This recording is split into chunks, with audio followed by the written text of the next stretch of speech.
Hello and welcome to the Total Soccer Show. My name is Daryl Grove and I'm joined by a man who's a Premier League champion in spirit, if not in medals. It's Taylor Rockwell. Hello. Hello. I'm not sure any of that makes sense this time around, but sure, I'll take it. You have the heart of a champion, just not the trophy cabinet. Okay, sure. We are here today to pay tribute to the actual Premier League champions, Chelsea Football Club. They have won the Premier League with that win against West Brom on Friday, and then a bonus win on Monday against Watford, 4-3, just to doubly make sure. Watford gave Chelsea the Guard of Honour, which is kind of traditional to celebrate the champion. We're going to do the same with a quick sort of look back at the season and 10 reasons why Chelsea won the Premier League. So if you're a fan of maybe a non-Chelsea team, keep listening because you might learn something. Yeah, I think so. And I think that's kind of why I enjoy doing the research for these types of shows is because you kind of look back, you remember certain things you forgot from the season, but it's also interesting to look at the trends and the way that this team came about. And I find it no coincidence that I'm kind of monitoring the Arsenal-Sunderland game as we record this. Arsenal in a 3-4-2-1, Sunderland in a 3-5-2. Right? It's the Antonio Contification of the Premier League. I think so. Right? And he is patient zero for that 3-4-2-1. Yep. It seems that way. It's going to be a series of zombie 3-4-2-1 formations spread around the league. Would you want to start with that as the first reason then? Because it's the thing most people talk about how Antonio Conte is a genius, etc. And there's an element of that, and we'll talk about that. But without just using a list of descriptors that are praising Antonio Conte, right? We're going to get more specific. But should we start with that formation? I think so, because he started with a back four to begin the season. We were a little bit surprised by that. We figured, given what we'd seen from Italy at the Euros. From Juve back in the day? Yeah, it would be a back three, no doubt. Instead, it was a 4-3-3. That didn't work very well. Then it was the switch to the 3-4-2-1, the 3-4-3.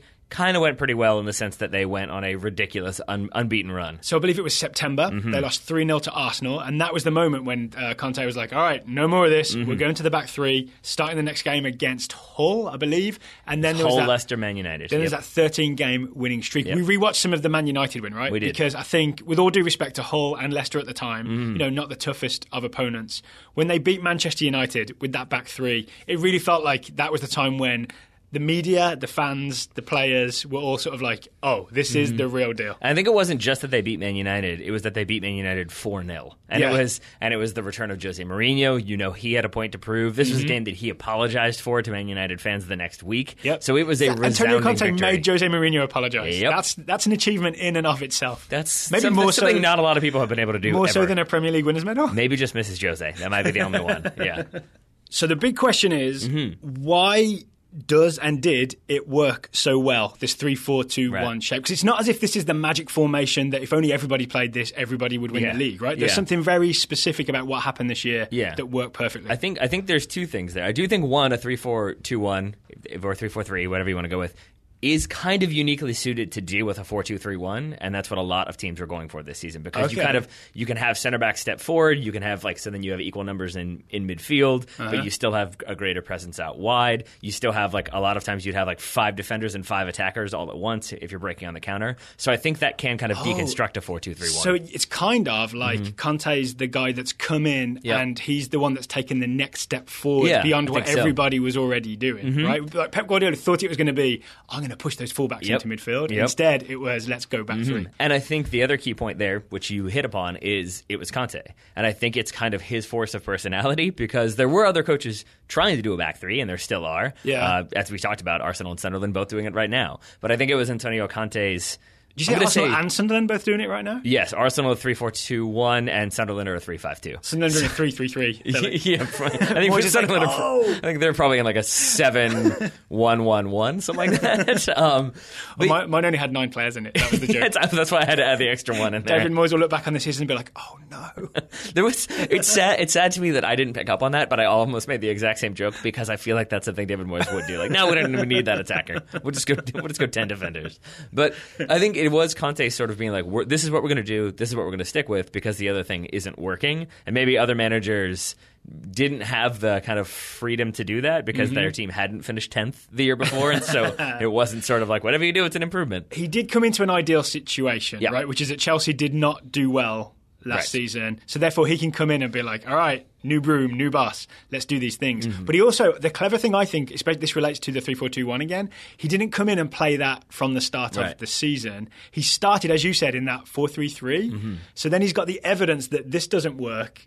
Let's try this instead. Yeah. Right? He has the evidence that you want to go back to the other way where we kept losing, or we can do this way, and then they kept winning that way. Right. So then he has the moral authority to insist that everybody buys into the system. And when he makes the minute little adjustments to make sure everything works, like saying you've got to be in this position when the ball's in this position, people like Pedro and Eden Hazard are going to listen. Yeah. Right? Yeah, I think so. And I want to maybe take it to a different point here, which is that I've heard a lot of different like end of year, like The Guardian, ESPN FC, and the game. The game, thank you. It was the Times. I couldn't remember what it was called. All three have sort of talked about how Conte did this without dipping into the transfer market too much. And they seem to only talk about him signing David Luiz and Marcos Alonso, forgetting that he also signed N'Golo Kante, who I think is probably worth noting here, as well as Michy Batshuayi, whose name I cannot pronounce. I apologize. So they definitely splashed in the transfer market. I think it's worth noting here that while he didn't say, okay, we'll go with a 4-3-3. Oh, that didn't work. Now I need 6 players who will fit my system. He did sort of do it with what he had available. But I think those two signings, the Marcos Alonso and the David Luiz, who some people have said were sort of panic buys and sort of last minute, you look at what they've done for this team and how they fit, and you understand like he was pretty smart when it came to some of the transfers maybe not he forced through, but he was more than happy to have. So I looked at both the Alonso and the Luiz transfer. They were late August. So he was already like, he'd been there already a couple of months. He at least, either it was his idea or he very much signed off on those signings. He definitely wanted them. I would argue the plan all along was to go with this 3-4-2-1. And it was almost, I'm not really saying this, but there's an element of let the 4-3-3 fail and then I can get everybody to buy in. Right? Yeah, as opposed absolutely. To, we were talking off air about Pep Guardiola as the opposite example, where he won't let his goalkeeper kick it long and make them all play out of the back.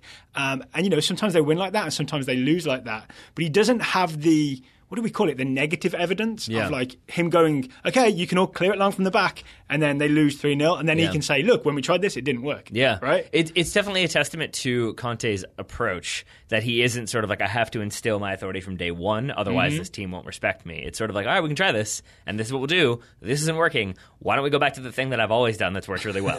Oh, we are? And it does? Okay, great. And we watched, deliberately before we recorded this show, we watched, the bit of that footage from that Man United game. We watched the win over West Brom. And the thing we noticed is with the Conte 3-4-3, it really does maintain its shape. Right? And if you draw, we drew it on the chalkboard, If you draw 3-4-3, you're actually covering a lot of the field in a good way. But if someone like leaves their position or floats, if Marcos Alonso floats in field, for example, suddenly the entire left flank is open. But what Chelsea do very well is mostly hold position. They move as a unit.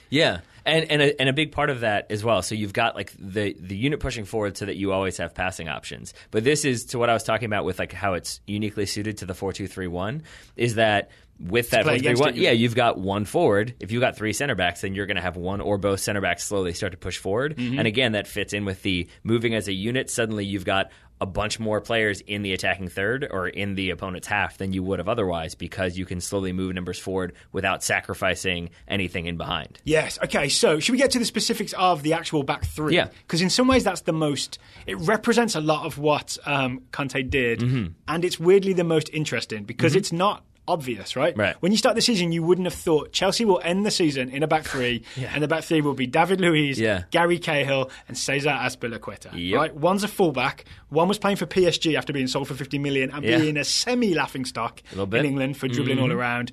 And Gary Cahill was thought of like the poor man's John Terry. In some ways. And yet those three were... And they had the actual John Terry on the roster. Also him, right? And yet those three proved kind of weirdly impregnable for a long, long time. I don't even know where to start. I mean, pick an aspect. Should we start with the decision to make Azpilicueta a centre-back? Sure. What? I mean, what?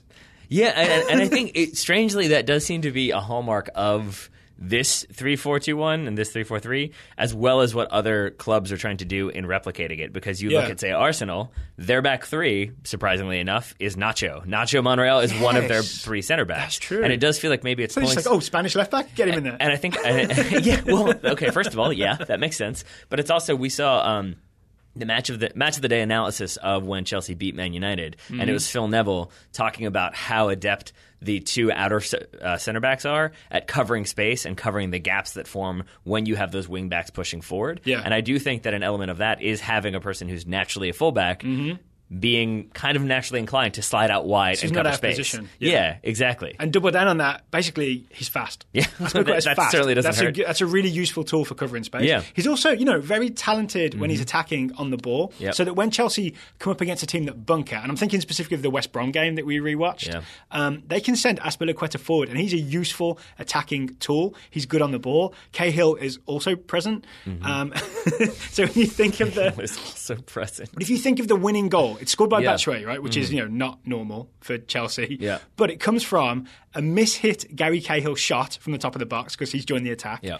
And then that mishit shot is squared back across goal by the other centre-back, Cesar Azpilicueta. Yeah. So in terms of centre-backs joining the attack, there you go. Your evidence is in the Premier League winning goal. And then I think you came up with a unique theory on why David Luiz has worked as well as he has, which I found fascinating. So I wrote down reasons they won the Premier League, and I wrote down Antonio Conte solved David Luiz. Yes. Solved the David Luiz problem. Explain. So if you're not familiar, the David Luiz problem is that he's going to just wander off and dribble into midfield and kind of go on a mazy run and get lost, and then there's a big hole at centre-back. Not ideal. So two ways to solve that, especially if you've just paid between 34 and 36 million pounds for him, is, one, putting him in a back three means if he does step out, you've theoretically got then Cahill and Azpilicueta can cover the gaps, right? You're not suddenly leaving a massive hole with just one defender if he steps out. But the other thing is that when Chelsea go forward, like we said, Cahill gets forward, Azpilicueta gets forward,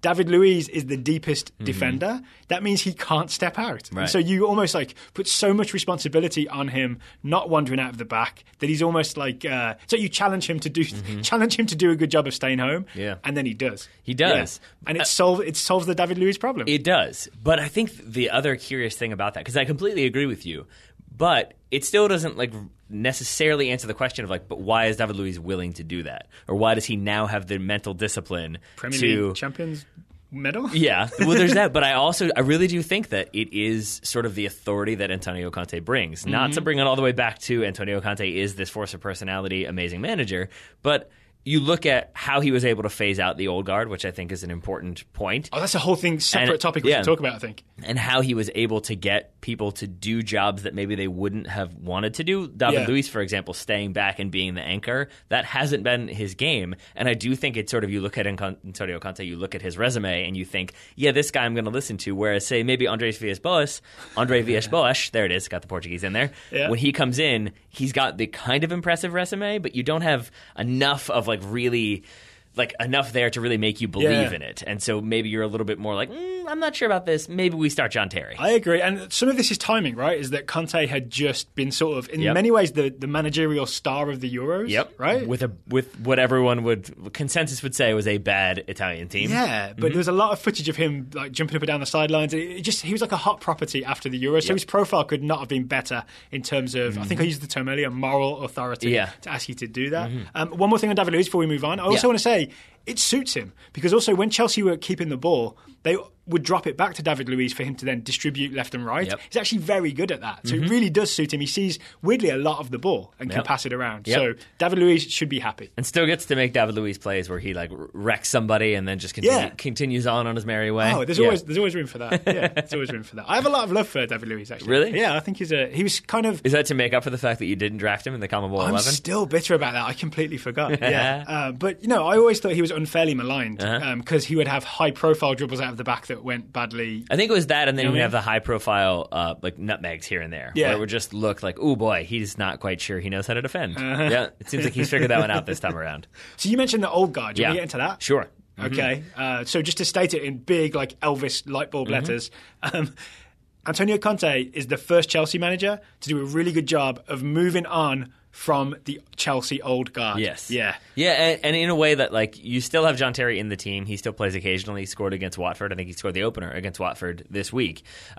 But he is definitely... He also set up Watford's equaliser. Yeah, well, there's that too. Yeah, he definitely... But to that point, he definitely isn't the player that ever... There hasn't been nearly as much like random speculation and a rampant speculation by the media about like why isn't he playing? Mm-hmm. Is there unrest in the back room? It's sort of like, yeah, okay, that makes sense. And then I think the other ones you look at, Branislav Ivanovic being sold in January. Quietly, right? Yeah. I feel like he sort of like was told to put on a disguise, pull up his hoodie, and we'll put you out the fire exit and send you on a plane to St. Petersburg. And again, maybe this goes into like conspiratorial Antonio Conte, the genius level. But like again, he did not look good in the back four, Branislav Ivanovic. Mm-hmm. So then they moved to the back three, and he did not look good in the back three. Too slow. And so it sort of becomes an element of like maybe Antonio Conte was like, he's not going to work, but I'll play him, and then I'll have evidence that he doesn't work, so then we can get rid of him. Well, compare that to the last season when Mourinho just kept playing Ivanovic, and he was getting destroyed at right back, but Mourinho stuck with him. I think partly out of loyalty to the player that Ivanovic once was. Yeah, I think so. And there was that loyalty factor that Mourinho had been there before to return. He wants to kind of repay the players who've been loyal to him, who helped him win the title.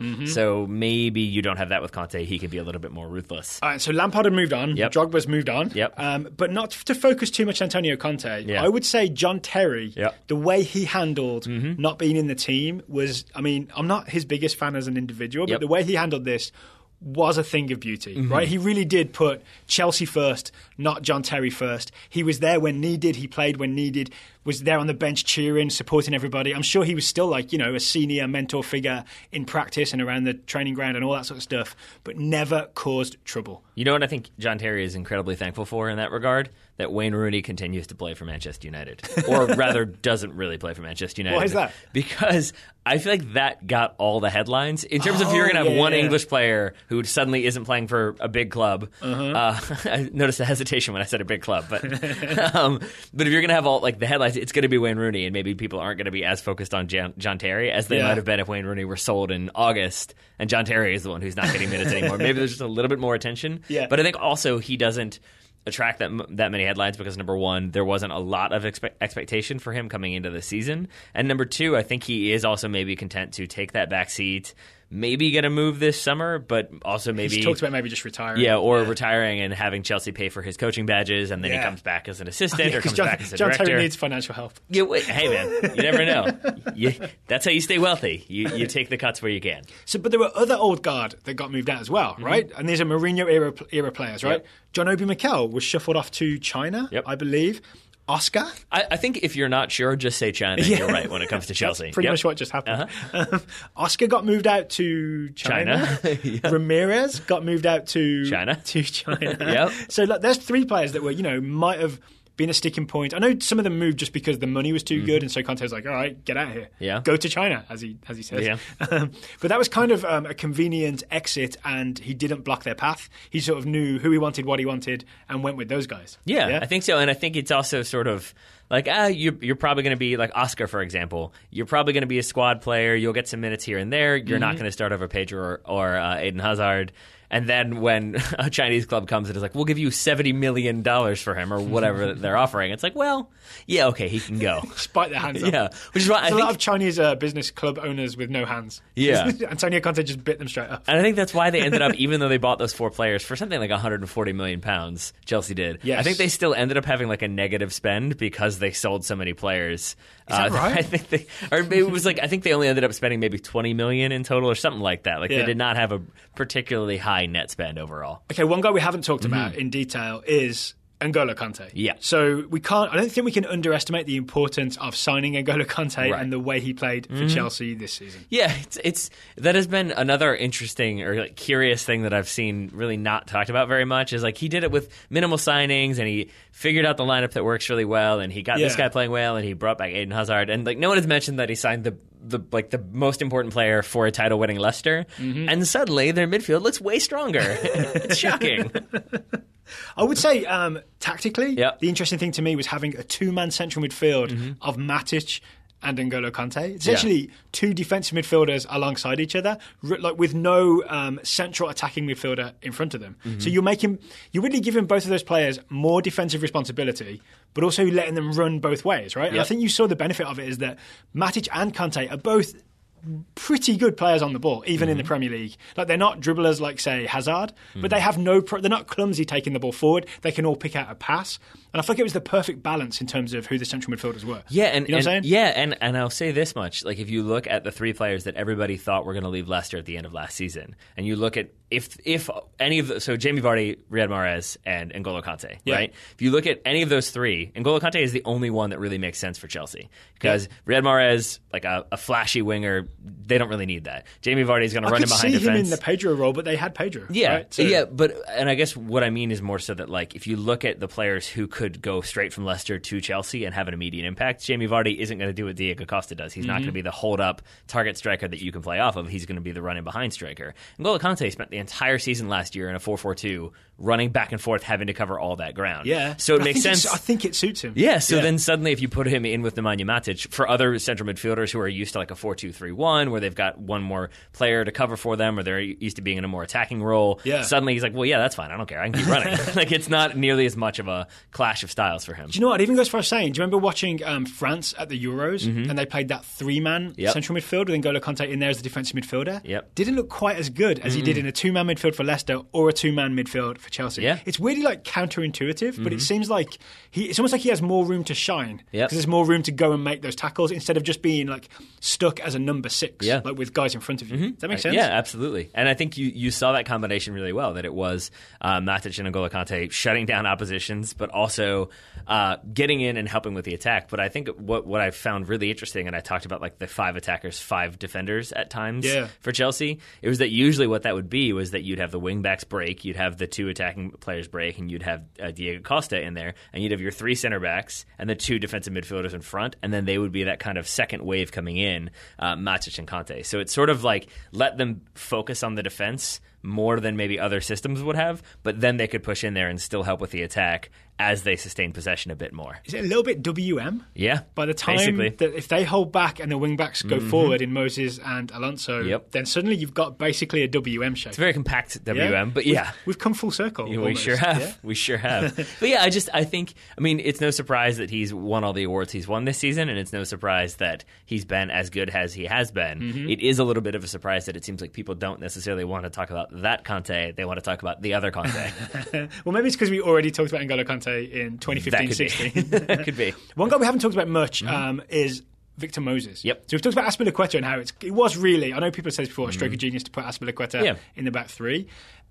I don't want to say, like, Victor Moses hasn't, like, lit it up in the way that other players have, but essentially Conte found himself a perfectly useful right wing back who made some defensive mistakes but just did the job week in, week out, and has now got a Premier League winners medal after being on loan to various clubs like Stoke and I can't remember who else. Liverpool were in there. Yeah, there's another West one that Ham, I forget. I think he was at West Ham you are correct. as well. Like, again, no one would have guessed Victor Moses, right wing back, Chelsea Premier League champions. It seems like one of those sort of, if you were making the documentary of this just from the Victor Moses perspective, like it really does seem like Antonio I'd watch Conte. That film. Yeah, it seems like he found the perfect player at the perfect time because it's a guy who's still 26 thereabouts, still relatively young in soccer terms at least. And is therefore capable of exerting that effort, running up and down the field. But he's different than some of the other guys we mentioned who were a little bit past it, could be moved on. Yeah. But he's also had these experiences of a year ago, there's no way you would ever say, like, oh, yeah, Victor Moses, Chelsea first-team regular. Yeah. And so I think... Because he wasn't quite as good as their centre-forwards or their right-wingers, and that's true at most, like, top-tier teams. Yeah. Then he wouldn't fit in, right? But add in this extra responsibility, find out he's willing to and able to do that. That's the thing, is that it's the willingness, is that I think then all of a sudden, if he's a guy who you never would have thought is going to be a Chelsea starter, and then all of a sudden you're sort of like, give him that lifeline of, hey, if you do this, you could be, then of course he's going to take that. And he has the physical ability to do so as well. It's kind of a marriage of two perfect worlds that turns out into a perfect scenario. Is there a short-term thing to this, though? Is there sort of Victor Moses this season was like, okay, I'll do this. Like, I'm really excited about this. But, like, maybe a year or two from now, he's like, I really just want to be an attacker. I mean, maybe. But in that situation, I think you could say, hey, look what happened last time you wanted to be an attacker, and look where you ended up there. Maybe continue to do what you're doing. But it does seem like it is one of the positions where you have to have cover. and you because it is a lot of running and it is a lot of mileage added up. And when you're Chelsea this season, and I think we can maybe combine this with another key point, which is that you don't really have that many distractions. You can focus on the Premier League and play those 38 games, and you're going to be tired, but you're not going to be nearly as tired as you would be if you had the EFL Cup, which they were eliminated from early, and the Champions League, which is a key point. Which they were not in at all, not even Europa League. Because almost the low finish last year paid dividends this year. Exactly. So, yeah, I think it's worth underlining. One of the reasons Chelsea did win the Premier League this year is that they had very few distractions. Yeah. It was just, let's go, let's win the Premier League. Yep. I say this, they're in the FA Cup final. So there's that. Yeah. But, Champions League's a massive, massive distraction for a lot of teams. Yep. Tying into that, before we move on to the front three, because I think that's a very interesting area to talk about as well, is the settled lineup. Yep. If you think about this Chelsea team, you can basically name the starting 11 that started. I think they started 14 games, which is a big chunk when you throw in injuries, suspensions, whatever.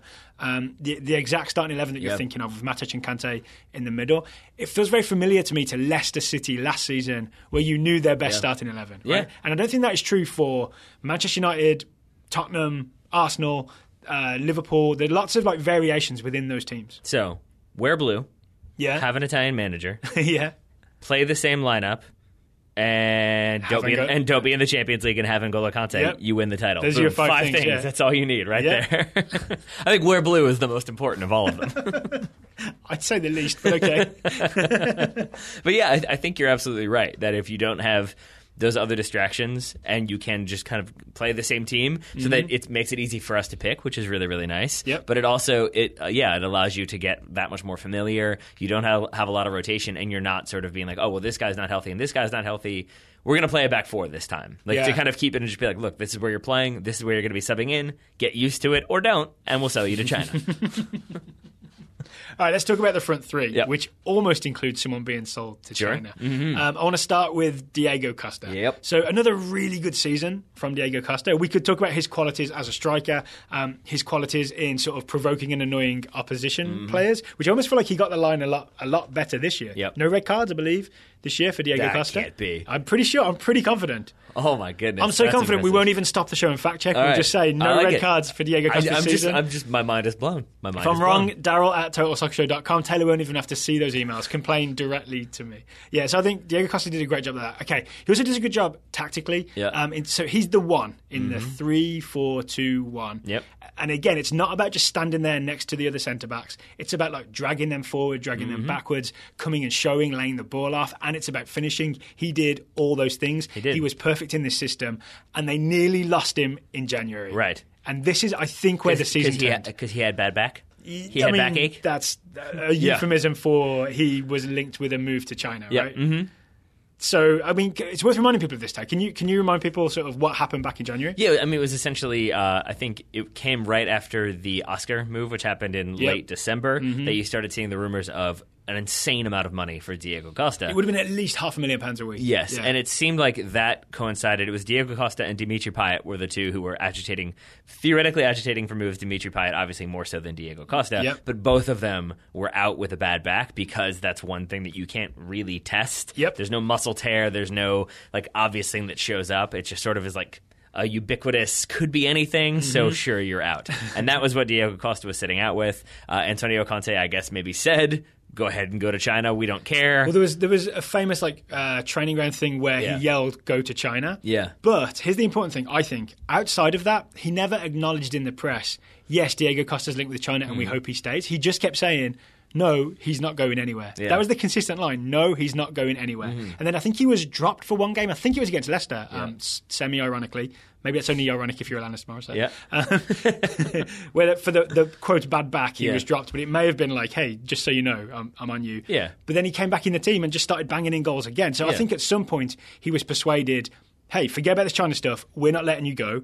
Mr. Abramovich can happily pay your current salary, let you rot forever until the end of your contract if that's what you're going to do. So how about you stay here, score goals, win me the Premier League, then maybe you can move in the summer. I think that's what happened. I think that's what turned Chelsea's season around. Kept it going more than anything. Yeah, I'm with you on that one. And I think it's one of the advantages of having a billionaire as your owner is that when a Chinese club comes calling and say, we will pay you, I think the rumors are still back on and now it's £80 million, I think, for Diego Costa. They may well accept that this summer, but it is not as though he was agitating for a move to Real Madrid, who are like the end all be all for many players of, oh yes, I want to play for this club, I want to wear the white.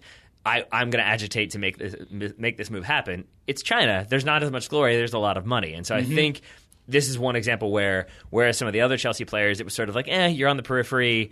We could use the money. Sure. Here, it's sort of like, we don't need the money. We're fine. You're staying and you're going to play. Yep. That's the way it's going to be. Or not. So it may have been that Costa's choice in the end was just don't play and then you have to sit out the rest of the season, or, shake it off and get playing, get scoring. And he made the wise choice. And now he's won a Premier League medal, and now they may say, sure, you can go because there's this guy Romelu Lukaku who is more than happy to come back to Chelsea. And we will sell you for 80 and we'll buy him for 60 and we will be fine. And that's why he says, what now? But you at least have the whole summer to replace him now if that's what happens, right? In mid to late January, it would have been it'd been tough to sell and replace and make sure you keep on rolling in the Premier League.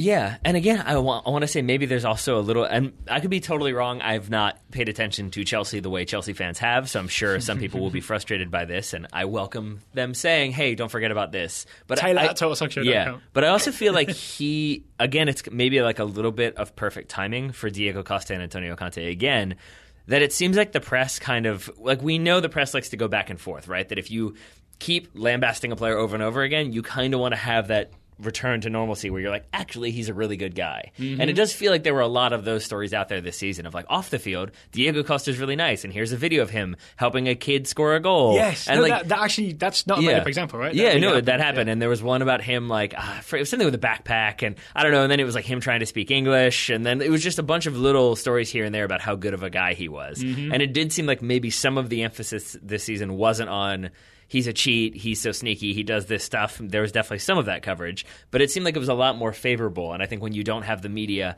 hounding you in a negative way, that maybe frees you up a little bit to have a little bit more fun, and it's more of a reminder of like, oh yeah, this is more fun. I'm kind of happy to stay here. Let's win the title. Speaking of more freedom and more fun, Eden Hazard. Yeah. So the 3-4-2-1 is the formation that freed Eden Hazard from his tracking back Jose Mourinho defensive responsibilities, and it looked like he absolutely loved it this season. Yeah, I mean, in the sense that he was back to the Eden Hazard of old, schooling people, scoring goals, looking happy, looking like a player it's really difficult to shut down. And if you are going to shut him down, then it requires you to dedicate 3 players, which means that's 2 fewer players tracking other people on the field. The other thing that we, even just watching like the West Brom game, we saw 2 or 3 times.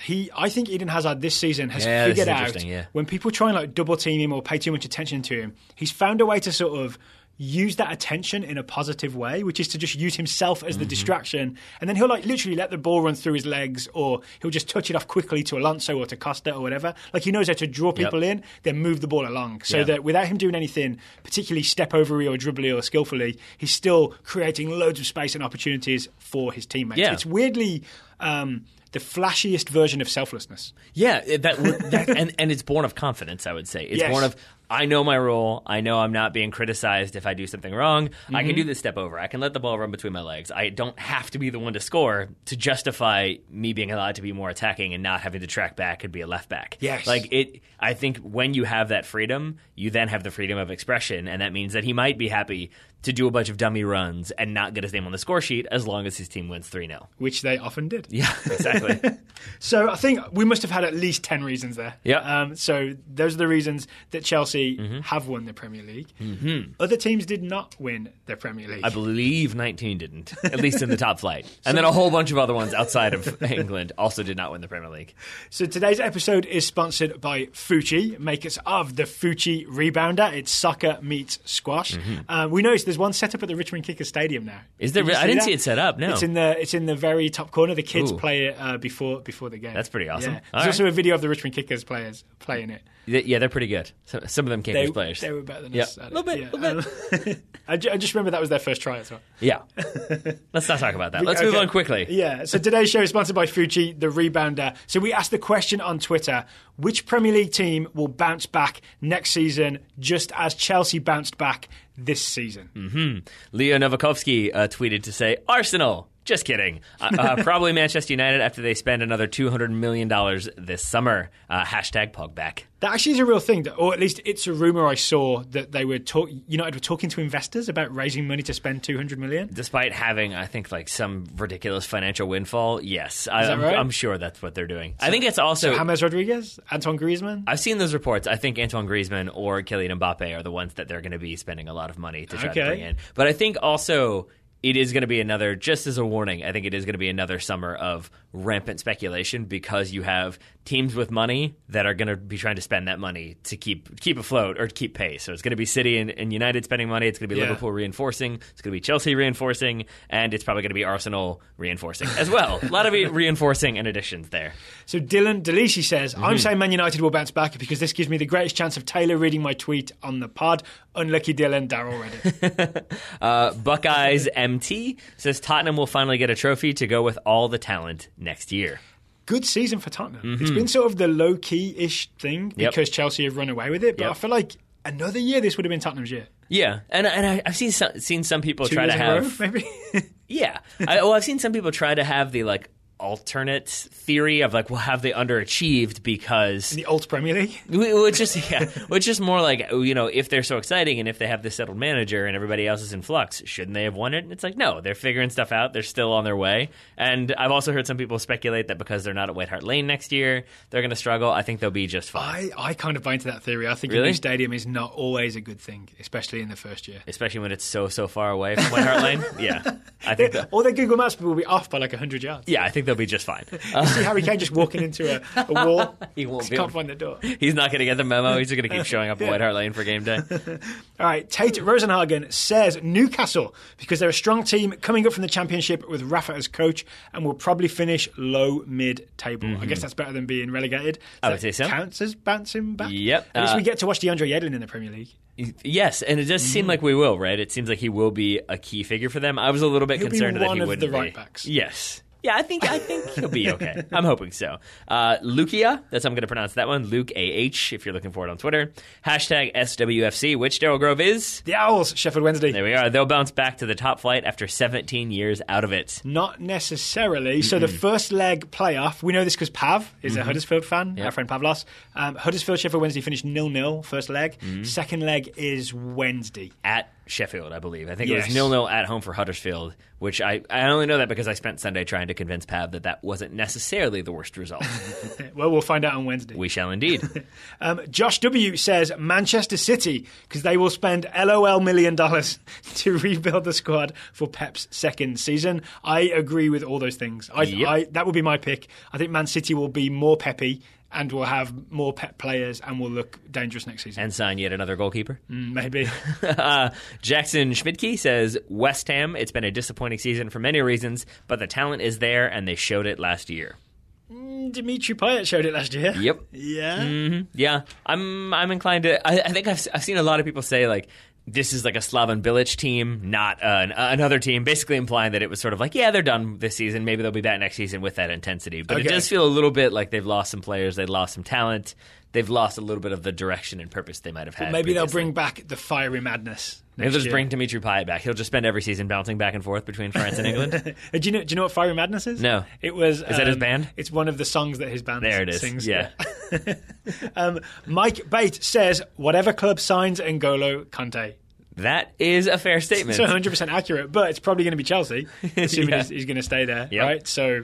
And there's a decent chance it's Chelsea next season. And I know that there's, again, lots of narratives out there about why Chelsea are going to struggle. They're going to have Champions League. They'd have to bring in new players. I think I have faith in Antonio Conte to keep Chelsea very much near the top of the table, if not at the top of the table next year. I think so. I'm a little concerned about, like, say if they try to upgrade on Victor Moses, but they get someone who's not quite as just sort of, I'll take that opportunity. Yep. You know what I mean? Like, they could try and upgrade and end up losing something that's key to the whole thing. Yeah, I think one interesting thing it's a very weird metaphysical answer I just gave that probably isn't that useful. But no, but I think it's a valid point because if we see Conte kind of do something that we've seen other managers do. He's resisted it so far, but if he goes back to like, this guy was really good for me at Italy, or this guy was really good for me at Juventus, and I want to bring him in, and it becomes this kind of obsessive thing where I don't really care about the money, I want Giorgio Chiellini. And so you end up spending £60 million on a center back that maybe you didn't need because you have 3 other guys there. Now you have this pressure of, you've added another center back, yes, you have more games, but you spend a bunch of money, so who do you drop? And so there could be those little distractions, but I think so far he's resisted that temptation. So I think as long as they make smart signings that aren't based on emotion, but are more so based on like, he fits with what we're trying to do. You know what else will happen? All those loan players will come back, like Andreas Christensen, and in a Victor Moses kind of way, right? Antonio Conte will get a look at those guys. I forgot about that. He is coming back. Andreas Christensen, they have declined to sell or reloan him. Yeah, so he's going to be back as part of that back three, maybe. But I think, like what happened with Moses, Conte will look at these players kind of fresh and be like, you can do this. Like we could end up with Matt Miazga as a centre forward. That's what I'm saying. Yeah, because he's just going to like reassign these players into new roles. Yeah, that's way more likely than we could see Matt Miazga back out on loan. Tammy Abraham, I think, will be the player to watch. Ooh, that's interesting.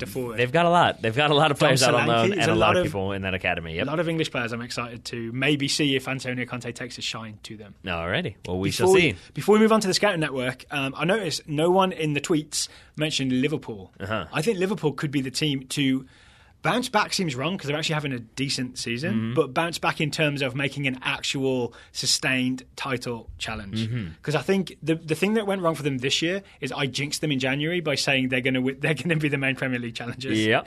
And then Sadio Mane went to the Africa Cup of Nations. Everything kind of went Daniel wrong. Sturridge was Daniel Sturridge. Yeah. Some speculation whether or not he will stay or be sold or part ways and move on to a new club. I think he'll probably stay, but I think they'll definitely look to reinforce, and I think they're definitely a good shout to, because it seems at this moment like they're going to stay in the top 4. I think they definitely probably will. Yeah, it's hard to say anything too definitely. Yeah, exactly. But I think they'll be there. I think they'll reinforce. I think Liverpool are also a good shout to be in the top of the table next season. I'm suddenly really excited for next season's Premier League. I think you should be. This season's not even over. And I think we should both be excited to have Fucci as a sponsor. So those were the bounce back nominees. Thank you to Fucci's for sponsoring this show. If you want to be like the Richmond Kickers and play some Fucci, have some Fucci set up for the entire summer, you can do so. And get your own. So go to playfucci.com. It's spelled FUTCHI.com. Use the coupon code TSS2017, TSS 2017, to get the biggest discount on a Fucci rebounder. That's more than $20 off of the retail price of a Fucci rebounder. And as Taylor said, right, spring is in full effect here. It's a perfect thing to set up in your backyard or back garden, depending on how fancy you are, for the summer, and you can play all summer long. There we are. So thank you to Fucci for sponsoring today's show. Thank you to Daryl Grove for jinxing it. And thank you to everyone who sent in scouting reports. Okay, we have 4 scouting reports today. That we do. First up, Russell Varner is scouting Hugo Ariano, the 19-year-old American defender for Los Angeles Galaxy 2. Ariano and Los Dos came from behind to defeat New York Red Bulls 2-1. That always is hard to say when you have the teams with the 2 in. Is also, pause for a moment to say, is it weird that LA played New York? Because don't USL teams not usually have that big crossover? Because that surprised me. Well, an East and Western Conference matchup. I mean, that's true. The Kickers don't play many, if any, Western Conference teams. So that threw me for a second. I wonder if that's like a weird game that they threw in because LA and New York were playing each other at MLS level. Maybe Los Dos and New York Rebels 2 played each other at USL level. Well, this is like one weird and two kind of embarrassing, right? Because we're USL commentators. Yeah. I look at the Kickers schedule. It's all Eastern Conference teams. Yeah, so I'm not sure what happened here. Maybe I really do think maybe it was just that the MLS franchises were playing, so then the USL franchises played too. A game on. Yeah, why not? Hugo played the full 90 in this game, but did keep a player onside for New York's goal and got a yellow for time wasting. The positive of playing a full 90 sort of pales next to those two negatives. Well, I think Russell also included a number of statistics backing up the idea that it was still a net positive overall. Okay, yeah. All right. Well, good luck, Hugo Ariano. Ryan Marzak emailed in scouting Pione Sisto, the 22-year-old Danish winger for Celta Vigo. Ryan says Pione and Celta Vigo fell short in the second leg of the Europa League semi-final, despite the game finishing 1-1. Sisto started and looked dangerous. We saw that. He did. But couldn't find the back of the net as Celta lost 2-1 on aggregate. Yeah, I got a good feel for I only saw like 15 minutes this game. I got a good feel for Sisto, I think, because I kept seeing him I hated him in this game. Antonio Valencia. He looked kind of dangerous, right? Oh, yeah. But he kept cutting inside and shooting, but a little too desperately. Yeah. Right? There's a lot of he's beaten Valencia on the inside, but now he's going to shoot from 25 yards from a weird angle. And it's over the bar. It felt like a younger player who'd been told, make something happen. We're chasing. We need to make something happen early. Definitely. And so he was really going for it. That said, He really was a little bit dangerous, and every time he got the ball, I was like, pass the ball, please don't shoot anymore, please don't dribble. I don't like this. Oh, because he was playing Manchester United. Yeah. Mm-hmm. Okay, next up, Kevin Renshaw is scouting Yanni Serra, the 19-year-old German forward for Borussia Dortmund U19s. Kevin says that Serra is the Dortmund U19 player who destroyed his knee playing with the German youth team last summer. He's missed most of the season, but has started to make a few appearances as a sub in their most recent games. That means he'll likely face Schalke in the U19 Championship final, as Dortmund already advanced past Wolfsburg 5-3 on aggregate. Mm-hmm. That Schalke game, I think, is happening right now. Okay. Last I checked, Schalke were up 1-0, courtesy of a Weston McKennie assist. Schalke America! And the three young Americans, I believe, are all starting again for Schalke. So, could be good times. Be good times. Final report comes from Michael Heitman, scouting Junior Flores, the 21-year-old American midfielder for Dortmund, for now, because maybe not good times for him. According to Michael, Dortmund are reportedly preparing to clear out their U23 team with up to 9 players departing. One of those will be Junior Flores, who Dortmund confirmed via Twitter will not even be on the bench for the rest of the season. That was when they had 3 games left. I don't know how many they have now. Flores will be free to pursue other options, though Michael says he does not have much of an idea what those options will be. Does this feel like a long time coming? I feel like I've been waiting most of my adult life for Junior Flores to move on from Borussia Dortmund. Well, it's really confusing because there was very strong rumors that he was moving either to Major League Soccer or to Celtic in January, and then it seems like that didn't happen. Well, it didn't happen. Not that it seems like it didn't happen. It absolutely didn't. But it was because I think Dortmund had plans for him or thought there was another club that would pay more for him, so that now all of a sudden he's just being let go. It does seem very strange, and it does seem like it's been a long time coming. Yes. I'm calling MLS. Yeah? Yeah. Not on the phone. I'm saying he's going to end up in MLS. Yep. I reckon he'll probably go quite cheaply as well, because he can't demand a massive salary. He probably didn't have a massive salary at Dortmund 2, right? That's not like you don't pay big money to your Dortmund 2 players. No, you don't. I bet maybe he'll end up for a lowish salary on an MLS team, and he'll Brooks Lennon it up. Oh, yeah? You think so? Meaning he'll be kind of exciting and will make an impact. Is that wishful thinking? Yes. But maybe DC United, for example. I could handle Junior Flores at DC United.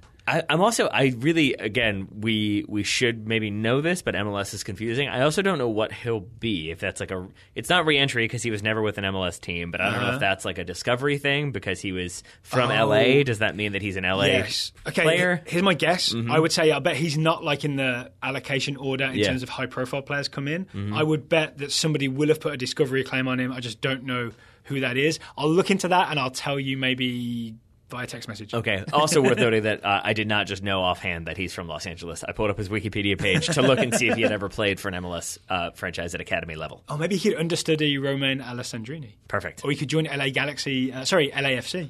Next season. That'd be a good sort of signing to start up your roster, LAFC fans. Many different options there. Only one option, though, for Mallory Pugh. Yes, I've just waved my phone around. We've got a late-breaking bit of news here from Juan Carlos Salas. He's the Mallory Pugh scout. Hello, Juan.